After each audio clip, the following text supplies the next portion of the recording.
യോഹന്നാൻ എഴുതിയ സുവിശേഷം അധ്യായം 1. വചനം മനുഷ്യനായി. ആദിയിൽ വചനമുണ്ടായിരുന്നു, വചനം ദൈവത്തോടു കൂടിയായിരുന്നു, വചനം ദൈവമായിരുന്നു. അവൻ ആദിയിൽ ദൈവത്തോടു കൂടിയായിരുന്നു.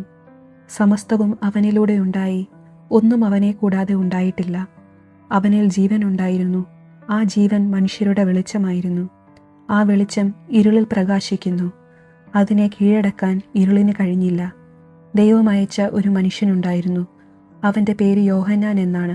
അവൻ സാക്ഷ്യത്തിനായി വന്നു, വെളിച്ചത്തിന് സാക്ഷ്യം നൽകാൻ, അവൻ വഴി എല്ലാവരും വിശ്വസിക്കാൻ. അവൻ വെളിച്ചമായിരുന്നില്ല, വെളിച്ചത്തിന് സാക്ഷ്യം നൽകാൻ വന്നവനാണ്. എല്ലാ മനുഷ്യരെയും പ്രകാശിപ്പിക്കുന്ന യഥാർത്ഥ വെളിച്ചം ലോകത്തിലേക്ക് വരുന്നുണ്ടായിരുന്നു. അവൻ ലോകത്തിലായിരുന്നു, ലോകം അവനിലൂടെ സൃഷ്ടിക്കപ്പെട്ടു, എങ്കിലും ലോകം അവനെ അറിഞ്ഞില്ല. അവൻ സ്വജനത്തിൻ്റെ അടുത്തേക്ക് വന്നു, എന്നാൽ അവർ അവനെ സ്വീകരിച്ചില്ല. തന്നെ സ്വീകരിച്ചവർക്കെല്ലാം, തൻ്റെ നാമത്തിൽ വിശ്വസിക്കുന്നവർക്കെല്ലാം ദൈവമക്കളാകാൻ അവൻ കഴിവ് നൽകി. അവർ ജനിച്ചത് രക്തത്തിൽ നിന്നോ ശാരീരിക അഭിലാഷത്തിൽ നിന്നോ പുരുഷന്റെ ഇച്ഛയിൽ നിന്നോ അല്ല, ദൈവത്തിൽ നിന്നത്രേ. വചനം മാംസമായി നമ്മുടെ ഇടയിൽ വസിച്ചു, അവൻ്റെ മഹത്വം നമ്മൾ ദർശിച്ചു.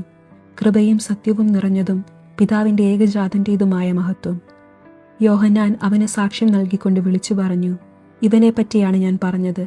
എൻ്റെ പിന്നാലെ വരുന്നവൻ എന്നേക്കാൾ വലിയവനാണ്, കാരണം എനിക്ക് മുമ്പ് തന്നെ അവൻ ഉണ്ടായിരുന്നു.